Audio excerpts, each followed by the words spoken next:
अच्छा, तो biological molecule का जो चैप्टर था वो हमने ख़त्म कर लिया था। ओके, आज हम एंजाइम का चैप्टर स्टार्ट करते हैं। So today our topic is, आज हमारा टॉपिक क्या है, एंजाइम के बारे में हमने पढ़ना है। ओके, इसको भी हम 2 वीडियोज़ में ऑलमोस्ट ख़त्म कर लेंगे।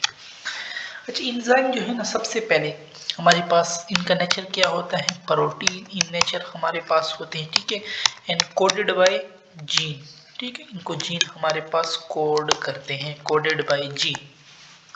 इनके लिए हम टर्म यूज करते हैं, दे आर थर्मोलाबाइल कैटलिस्ट, थर्मोबाइल कैटलिस्ट हम इसके लिए यूज करते हैं, ठीक है, थर्मोलाबाइल कैटलिस्ट हम इसके लिए टर्म यूज करते हैं।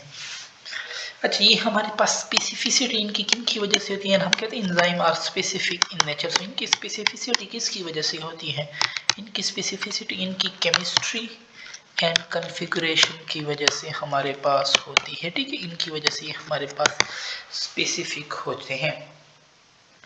अच्छा, एंजाइम जो वर्ड है हमारे पास ग्रीक वर्ड, ठीक है, क्या मतलब हमारे पास, यानी यीस्ट और लेवेंड हम इसके लिए टर्म यूज करते हैं, ठीक है। अच्छा, सबसे पहले हमारे पास ये एंजाइम टर्म हमारे पास किसने यूज किया था, सबसे पहले enzyme term was first use by William कुनी, ठीक है, इसने हमारे पास यूज किया था। फर्स्ट डिस्कवर एंजाइम हमारे पास कौन सा है, फर्स्ट डिस्कवर एंजाइम हमारे पास है डायस्टेज, ठीक है, फर्स्ट एंजाइम हमारे पास जो डिस्कवर है डायस्टेज है, और ये कब डिस्कवर किया गया हमारे पास 1833 में, और किसने हमारे पास डिस्कवर किया था, पायन एंड परसोज ने हमारे पास डिस्कवर किया था, ठीक है। सो ये भी आ सकता है कि फर्स्ट डिस्कवर, और फर्स्ट डिस्कवर हार्मोन हमारे पास कौन सा है, फर्स्ट डिस्कवर हार्मोन हमारे पास सेक्रेटिन है, या इसको फायरमैन भी कहते हैं, ठीक है। सो ये आपसे ये लोग पूछ सकते हैं। अच्छा, हमने कहा ना कि एंजाइम जो है वो हमारे पास क्या होते हैं, प्रोटीन इन नेचर होते हैं, ठीक है, लेकिन एक्सेप्ट एक एंजाइम है, वो कौन सा है, वो हमारे पास है राइबोजाइम। वो हमारे पास क्या होते हैं, सिर्फ आरएनए होते हैं, कैटालिटिक एक्टिविटी होती है और आरएनए हमारे पास होते हैं, ठीक है। इसकी एग्जांपल हमारे पास क्या आ जाती हैं, पेप्टिडाइल ट्रांसफरेज हमारे पास इसकी एग्जांपल में आ जाता है, पेप्टिडाइल ट्रांसफरेज हमारे पास, ठीक है। एंड वी नो दैट कि पेप्टिडाइल ट्रांसफरेज हमारे पास पेप्टाइड बॉन्ड बनाने में हेल्प करता है, it help in the peptide bond formation, ठीक है, so it help in the peptide bond formation। अच्छा, बाकी हमारे पास आ जाते हैं कि एंजाइम जो है ये हमारे पास ग्लोब्यूलर शेप होते हैं, ठीक है, एंजाइम और ग्लोब्यूलर, ऑलमोस्ट हमारे पास एंजाइम ग्लोब्यूलर शेप के होते हैं, ठीक है। और एंजाइम हमारे पास कौन से स्ट्रक्चर में पाए जाते हैं, they are found in tertiary and quaternary structure में ये हमारे पास पाए जाते हैं, ठीक है, टर्शरी एंड क्वाटरनरी स्ट्रक्चर में ये पाए जाते हैं। अच्छा, वो सब्सटेंस जिन पे एंजाइम एक्ट करे उनको हम क्या कहते हैं, substance on which enzyme act, उनको हम सबस्ट्रेट कहते हैं, ठीक है। सो सबस्ट्रेट क्या है, हमारे पास दो substances on which enzyme act, इनको हम सबस्ट्रेट कहते हैं। अच्छा, एंजाइम और सबस्ट्रेट में हमारे पास अटैच होंगे किसी बॉन्ड के जरिए, तो अटैच होंगे, है ना, और इस बॉन्ड को हम क्या, ये बॉन्ड हमेशा हमारे पास नॉन कोवेलेंट होगा, ठीक है। सो नॉन कोवेलेंट में फिर कौन कौन से बॉन्ड हमारे पास आ जाएंगे, एक हाइड्रोजन बॉन्डिंग आ जाती है, और एक हमारे पास हाइड्रोफोबिक इंटरेक्शन हमारे पास इसमें आ जाते हैं, ठीक है। बाकी हमारे पास इसकी प्रॉपर्टी में क्या आ जाते हैं कि ये हमारे पास एक्टिवेशन एनर्जी को लो करते हैं, ठीक है, दे लो द एक्टिवेशन एनर्जी या रिड्यूस द एक्टिवेशन एनर्जी। और एंजाइम जो होते हैं ना, ये हमारे पास स्पेसिफिक होते हैं, ये तो हमने पहले पढ़ा, ठीक है। कुछ जनरल बातें हैं हमारे पास, जैसे कि हमारे पास जो राइबोजाइम है ना, कि राइबोजाइम के बारे में आ जाते हैं कि इसको हमारे पास किसने डिस्कवर किया और कब हमारे पास डिस्कवर किया गया। सो राइबोजाइम जो है ना हमारे पास 1980s में डिस्कवर किया गया, ठीक है, 1980s में। और किसने डिस्कवर किया, थॉमस सेच एंड सिडनी आल्टमैन ने इसको डिस्कवर किया था, थॉमस सेच और हमारे पास क्या था, एंड आल्टमैन ने इसको डिस्कवर किया था, ठीक है, 1918 में राइबोजाइम को हमारे पास डिस्कवर किया था। अच्छा, हमारे पास कुछ एंजाइम है कि जो सिर्फ और सिर्फ प्रोटीन पे होते हैं, उनके पास कोई कोफैक्टर अटैच नहीं होता। सो इनमें से हमारे पास एक लाइपेज एंजाइम है जो कि हमारे पास बिल्कुल प्रोटीन पार्ट होता है और इसके साथ कोई कोफैक्टर अटैच नहीं होता। ठीक है, सो ये आ सकते हैं कि वो कौन सा एंजाइम है जो only composed of protein but no cofactor attach with them. So they are, वो हमारे पास क्या लाइपेजेस हैं। अच्छा, कुछ एंजाइम होते हैं उनके लिए हम एक्टिवेटर भी यूज़ करते हैं ना, जैसे हमारे पास कार्बोनिक एनहाइड्रेस के लिए हम कौन सा एक्टिवेटर यूज़ करते हैं ना, कोफैक्टर तो लाजमी है। कुछ एंजाइम के लिए जिंकाइन हम यूज़ करते हैं। ठीक है, फास्फेटेजेस हमारे पास हो गया, ये भी एंजाइम है। इनके लिए हमारे पास कुछ बुक कहती है कि मैग्नीशियम आयन यूज़ होता है। कुछ पीएमसी वाले कह रहे थे कि मैंगनीज भी हमारे पास इसके लिए यूज़ हमारे पास होता है। ठीक है। अच्छा, ज़्यादातर एंजाइम जो होते हैं ना वो हमारे पास क्या होते हैं, मेम्ब्रेन सिस्टम के साथ अटैच होते हैं। ठीक है, जैसे हमारे पास क्लोरोप्लास्ट की मेम्ब्रेन में अटैच हैं, माइटोकॉन्ड्रिया हो गए। So most enzyme are attached in membrane inside organelle. Most enzyme do not flow in cytoplasm. ज़्यादातर साइटोप्लाज्म में नहीं होते, बल्कि वो हमारे पास अटैच्ड होते हैं। कहाँ पे, मेम्ब्रेन सिस्टम पे हमारे पास अटैच होते हैं। ठीक है।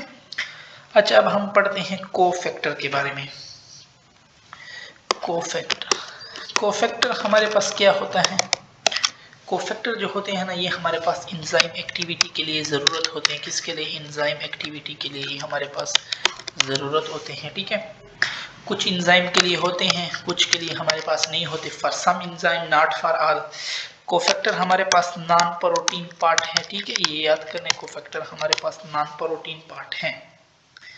अच्छा, इसके हमारे पास टाइप्स आ जाते हैं कोफैक्टर के। कितने टाइप्स हमारे पास, एक कोएंजाइम हमारे पास हो गया।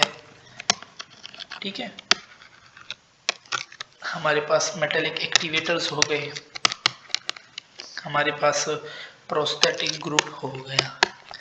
अच्छा, कोएंजाइम जो हमारे पास होते हैं ना, ये लूजली अटैच होते हैं, लूजली अटैच। और ये हमारे पास क्या होते हैं, मोस्टली विटामिन्स या हम मिनरल्स भी यूज करते हैं। ठीक है, कोएंजाइम और मिनरल या विटामिन हमारे पास मेनली होते हैं। मेटालिक एक्टिवेटर हमारे पास वो भी डिटैचेबल हैं, डिटैच हो सकते हैं। ठीक है, जैसे हमारे पास कॉपर आयन हो गया, आयरन आयन हो गया, जिंक आयन हो गया, ये हमारे पास इसमें आते हैं। ठीक है, प्रोस्थेटिक ग्रुप जो होते हैं ना, ये फिर हमारे पास परमानेंटली अटैच होते हैं, कोवेलेंटली बॉन्ड होता है। ठीक है, परमानेंटली अटैच हो गए, जैसे हमारे पास साइटोक्रोम हो गया पोरफिरिन रिंग में। सो ये हमारे पास किसकी एग्जांपल है, साइटोक्रोम, ये हमारे पास फिर प्रोस्थेटिक ग्रुप की एग्जांपल है। अच्छा, कोई वेट वगैरह यूज होते हैं ना एंजाइम के लिए ना। सो डाल्टन जो एंजाइम का अगर हम वेट मालूम करना चाहें है ना, सो डाल्टन है, ये हमारे पास एक यूनिफाइड एटॉमिक मास है बायोलॉजी में। सो ये हम one hydrogen atom has mass of 1 Dalton. ठीक है, सो ये डाल्टन हम ये मास यूज करते हैं एंजाइम के लिए। ठीक है, और molecular weight of protein and other enzyme measure in dalton. ठीक है, बहुत से एंजाइम और प्रोटीन का जो मास होता है ना, वो हम डाल्टन में, जैसे हमारे पास आ गया कि पेरोक्सिडेज एक एंजाइम है। ठीक है, पेरोक्सिडेज, सो इसका हमारे पास कितना डाल्टन है, 40 किलो डाल्टन। ठीक है, एक और एंजाइम है हमारे पास कैटालेस, कैटालेस का वजन हमारे पास कितना है, 250 के डाल्टन हमारे पास आ जाता है। ठीक है, सो ये भी आपसे पूछ सकते हैं कि इनका वजन हम कौन से यूनिट में करते हैं। सो हम डाल्टन में हम मेजर करते हैं। ठीक है। अच्छा, अब हमारे पास एक टर्म हम यूज करते हैं, holo enzyme. Holo enzyme, holo enzyme हम किसके लिए यूज करते हैं, एक्टिव एंजाइम के लिए हम यूज करते हैं। ठीक है, holo enzyme use for active enzyme.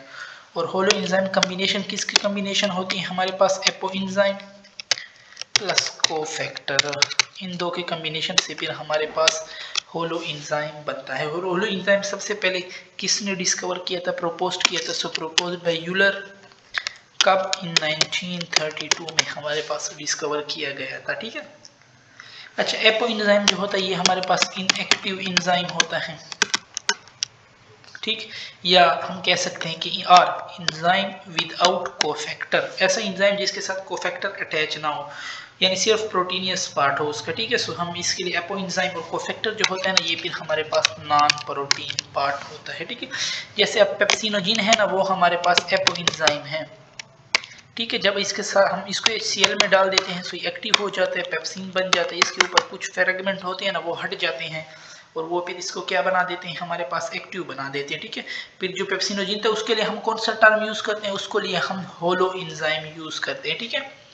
जबकि हमारे पास जो पेप्सिन है, पेप्सिनोजिन के लिए हम एपो एंजाइम यूज करते हैं क्योंकि वो इनएक्टिव होता है, जबकि पेप्सिन है ना इसके लिए फिर हम होलो एंजाइम यूज करते हैं क्योंकि ये हमारे पास एक्टिव हो जाता है, ठीक है। अच्छा, हमारे पास क्या आ जाता है कि वन एंजाइम जो है वो हमारे पास कितने रिएक्शन कर सकता है सबस्ट्रेट को 1 सेकंड में, कितने सबस्ट्रेट कन्वर्ट सकता है। वन एंजाइम जो है ना, वन एंजाइम ऑलमोस्ट हमारे पास 1 लाख, 10,000 लाख, 1 लाख जो है ना हमारे पास सबस्ट्रेट को 1 सेकंड में कन्वर्ट कर सकते हैं। और इसको फिर हम क्या कहते हैं, this is known as turnover number, कि 1 सेकंड में कितने कन्वर्ट करते हैं, इस टर्म को हम टर्न आवर नंबर कहते हैं। अच्छा, राइबोन्यूक्लियेज एक एंजाइम है, उसमें हमारे पास कितने एंजाइम होते हैं, सॉरी अमीनो एसिड। राइबोन्यूक्लियेज एक एंजाइम है and it have 124 amino acid हमारे पास इसमें होते हैं, ठीक है। लूसीफरेज एक एंजाइम है हमारे पास, ठीक है। लूसीफरेज ये हमारे पास जो होते हैं फायरफ्लाइज होते हैं ना, उनमें हमारे पास मौजूद होते हैं और क्या करते हैं, लाइट की प्रोडक्शन उनमें हमारे पास करता है फायरफ्लाइज में, ठीक है। Luciferase enzyme help in the production of light in fireflies. अच्छा, हमारे पास आगे आ जाता है नेक्स्ट टॉपिक, हमारे पास एंजाइम का स्ट्रक्चर हमारे पास यूज होता है, ठीक है। एंजाइम स्ट्रक्चर किस तरह है हमारे पास, सो वी नो दैट कि एक हमारे पास एक्टिव साइट होता है एंजाइम का। एक्टिव साइट में कितने अमीनो एसिड होते हैं, 3 से 12 अमीनो एसिड हमारे पास होते हैं ना, चार्ज अमीनो एसिड होते हैं, 3 से 12 चार्ज अमीनो एसिड हमारे पास होते हैं। लेट्स सपोज ये हमारे पास एंजाइम है, ये हमारे पास एक्टिव साइट होगी, और जो ये बाकी बचा है इसको फिर हम क्या कहते हैं, इसको हम फ्रेमवर्क कहते हैं, ठीक है। अच्छा, एक्टिव साइट में फिर हमारे पास 2 साइट आ जाती है, एक बाइंडिंग साइट होती है, एक हमारे पास कैटालिटिक साइट होती है। बाइंडिंग साइट हमारे पास एंजाइम सबस्ट्रेट कॉम्प्लेक्स बनाने में मदद करता है, और जबकि कैटालिटिक साइट जो है ना वो हमारे पास एंजाइम प्रोडक्ट बनाने में, हमारे पास कॉम्प्लेक्स बनाने में मदद करता है, और फिर इसको प्रोडक्ट चेंज करने में भी मदद देता है। कुछ एंजाइम जो होते हैं ना वो हमारे पास एब्सोल्यूट स्पेसिफिक होते हैं, जैसे कि हमारे पास सक्रेज एंजाइम हो गया। कौन सा एंजाइम हमारे पास, सक्रेज एंजाइम हो गया, इट इज एब्सोल्यूट स्पेसिफिक। और कुछ जो होते हैं ना वो फिर हमारे पास लेस स्पेसिफिक होते हैं। लेस स्पेसिफिक यानी वो बहुत ज़्यादा रिएक्शन कर सकते हैं। कौन से, जैसे हमारे पास कार्बोनिक एनहाइड्रेज हो गया, ठीक है। ये हमारे पास फिर किस में आता है, लेस स्पेसिफिक में हमारे पास आता है कार्बोनिक एनहाइड्रेज, ठीक है। हेमोग्लोबिन में भी ये यूज होता है, कार्बन डाइऑक्साइड में भी फिर ये हमारे पास यूज होता है। अच्छा, हमारे पास इसके लिए 2 मॉडल हमारे पास बनाए गए हैं, ठीक है। 2 मॉडल्स यूज हुए हैं, एक हमारे पास लॉक एंड की मॉडल है एंड वन हमारे पास इंड्यूस फिट मॉडल है। अच्छा, लॉक एंड की मॉडल हमारे पास 1890 केपी के मुताबिक 1894 इस तरह हमारे पास डिस्कवर हुई है इसके ना। और फिर हमारे पास जो एक्टिव साइट के बारे में लॉक एंड की मॉडल कहते हैं कि एक्टिव साइट जो होते हैं ना वो रिजिड शेप होते हैं, बिल्कुल चेंज होता ही नहीं। इसलिए फिर ये कहते हैं कि स्पेसिफिक हमारे पास होते हैं ना, एंजाइम स्पेसिफिक। ये क्या कहते हैं कि लॉक जो है ना वो हमारे पास सबस्ट्रेट है, सॉरी लॉक जो है ना वो हमारे पास, हाँ लॉक जो है ना वो हमारे पास सबस्ट्रेट है एंड की जो है ना वो हमारे पास एंजाइम है, ठीक है। और इसकी जो एंजाइम जो ये मॉडल एक्सेप्ट करते हैं उन एंजाइम के लिए हम टर्म यूज करते हैं नॉन रेगुलेटरी एंजाइम, ठीक है। इंड्यूस फीड मॉडल के बारे में कहा जाता है कि ये 1959 में दिया गया है। किसने दिया था, हमारे पास कोशलैंड ने हमारे पास दिया था, ठीक है।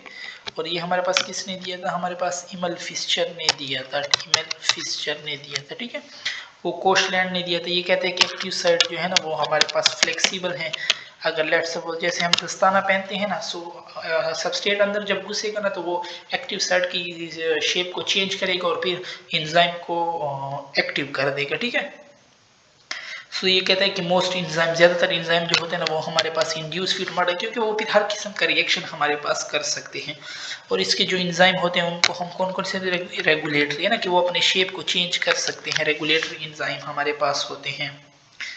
और इसको हम कभी एलोस्टेरिक एंजाइम भी हम यहाँ पे टर्मिंग के लिए यूज़ करते हैं, ठीक है।